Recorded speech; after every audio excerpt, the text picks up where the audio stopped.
Retour sur Info. On va commencer avec l'affaire Pauline Bourgoin, cette mère de famille qui contestait le placement de sa fille. Une audience a eu lieu, on en a parlé mardi dernier. Le délibéré a été rendu vendredi. Que dit-il? Alors délibéré que j'ai pu consulter effectivement vendredi matin, il avance en faveur de la maman en fait, puisque les pièces du dossier, les nouvelles pièces qui sont arrivées sont assez stupéfiantes. En fait, tout dans cette affaire est stupéfiant, mais les nouvelles informations dont le juge a pu prendre connaissance sont vraiment c'est une matière à normalement rendre la fille de 3 ans maintenant à sa maman. Ça n'est pas allé jusque là, mais elle va avoir un droit de garde. Elle a déjà, ça a commencé, un droit de garde de plusieurs week-ends par mois. Et je vous lis juste un extrait du communiqué de presse qu'a pu rédiger Pauline Ronchier, l'avocate de Pauline Bourgoin, qui dit très clairement que ce faisant, la Cour d'appel reconnaît que Louise n'est pas en danger. Donc Louise, la fille, n'est pas en danger avec sa mère, et que l'aide sociale à l'enfance du Loiret faisait obstacle à leur lien. Alors j'espère que dans les prochains mois, il va y avoir une décision à la fin du mois de novembre pour savoir si Louise est maintenue en famille d'accueil ou si enfin elle revient chez sa mère. D'ici là, wait and see. Mais j'espère que voilà, comme ça a déjà été amorcé, on en parlait il y a 2 semaines, comme ça a déjà été amorcé avec cette affaire, qu'il va y avoir une prise de conscience peut-être nationale sur ces questions-là et sur l'absence de contre-pouvoir dont l'ASE, je pense, je vais être un peu un peu affirmatif, mais je pense que l'ASE et les personnels de l'ASE souffrent peut-être de cette absence de contre-pouvoir. C'est-à-dire qu'ils prennent des décisions qui sont très très lourdes, et comme l'a rappelé une intervenante spécialisée dans les questions de protection de l'enfance, les membres de l'ASE sont pas formés à être psychiatres, à être juges, et pourtant ils prennent des décisions qui relèvent de décisions quasiment judiciaires, puisqu'elles sont suivies des faits par des juges qui n'ont pas le temps d'investiguer, et donc les juges leur font confiance, et elles interprètent des rapports, par exemple mère-fille, comme le ferait un psychiatre, alors qu'elles ne sont pas psychiatres. Donc peut-être, j'espère que dans les prochains temps,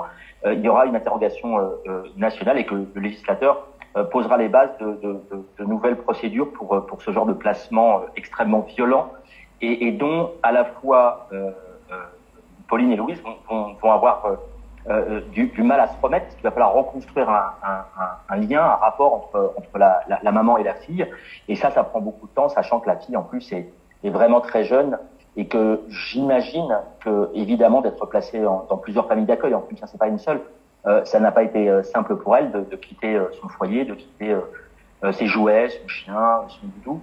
Voilà, c'est des choses qui à mon avis laissent des traces, et c'est en ça que cette histoire est dramatique, j'emploie le terme à dessein. C'est vraiment quelque chose qui doit faire réfléchir. Oui.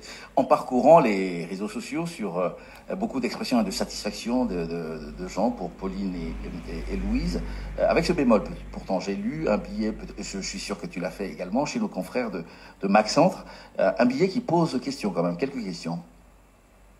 Alors oui, parce qu'il introduit ce billet donc qui est comparable à un article, finalement, on ne fait pas trop la différence. Un billet, on donne plutôt son avis, mais on donne son avis éclairé. C'est-à-dire que, par exemple, les tribunes qu'on peut lire dans les journaux nationaux, c'est toujours des tribunes signées par des experts, soit des scientifiques, soit des psychologues, des sociologues, ainsi de suite, qui s'expriment et qui prennent fait et cause au parti pour une question qui peut toucher à l'environnement, aux droits sociaux, à tout ce qu'on peut imaginer.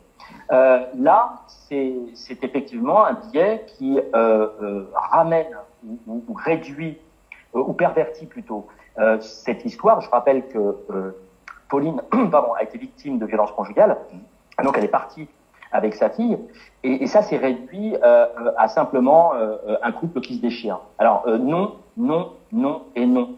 1000 fois non, et comme tu le dis, on l'a vu sur les réseaux sociaux, les réactions ont été vives, parce que on ne peut pas en 2022 transformer des violences conjugales et une mère qui quitte son foyer à un couple se déchire. C'est pas possible. C'est pas possible parce que ça sous-entend, ça déclare clairement que en fait on n'écoute pas les mères victimes, les femmes victimes de violences conjugales, et on rapporte ça à une espèce de chamaillerie dans un couple, et on met dos à dos finalement le bourreau et sa victime. Et ça, c'est pas entendable, c'est absolument pas entendable. Donc c'est pour ça que effectivement ce fameux billet de Maxence, pour qui j'ai travaillé quelque temps et que j'ai quitté l'année dernière, c'est pas possible. On peut pas s'inventer journaliste.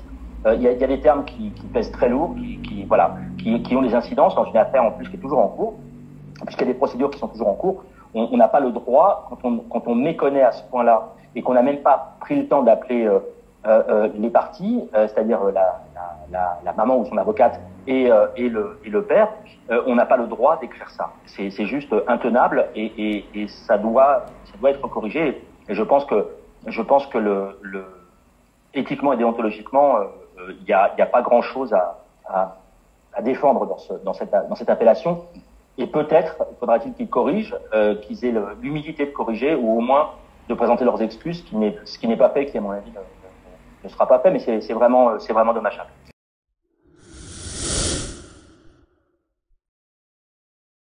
Parler ce matin de cette maman à qui l'on a retiré la garde de sa fille. Oui, souvenez-vous, Pauline nous avait contacté parce que sa petite Louise, 3 ans, avait été placée par l'aide sociale à l'enfance du Loiret.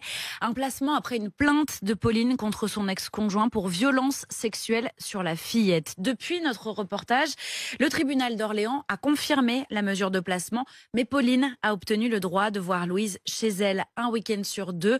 Mère et fille ont pu se retrouver pour la première fois la semaine dernière. C'est donc un dossier qui avance, Amélie, et ce matin, vous nous révélez de nouveaux éléments.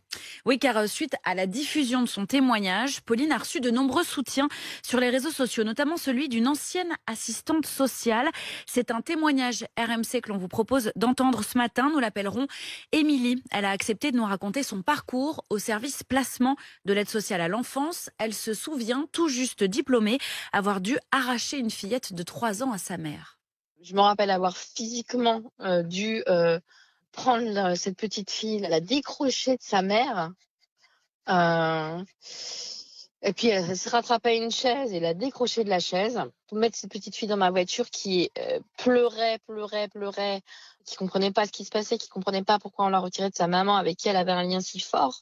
Toute sa vie, cette petite fille, pour elle, j'aurais été la dame qui l'a enlevée à sa maman, quoi. Je pense qu'on a fait beaucoup plus de mal à cette famille ce jour-là, surtout cette petite fille, que de bien. Émilie nous décrit un service composé de jeunes travailleurs sociaux âgés d'une vingtaine d'années, mal payés, sous pression d'une institution débordée qui n'a pas le temps de traiter les dossiers, un système qui conduit parfois à placer abusivement les enfants.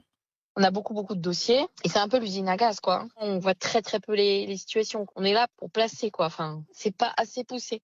On place un peu à la volée. Moi, j'ai déjà vu que des rapports pouvaient être exagérés pour arriver à des fins de placement. Et moi-même, je pense avoir fait du tort dans certaines situations.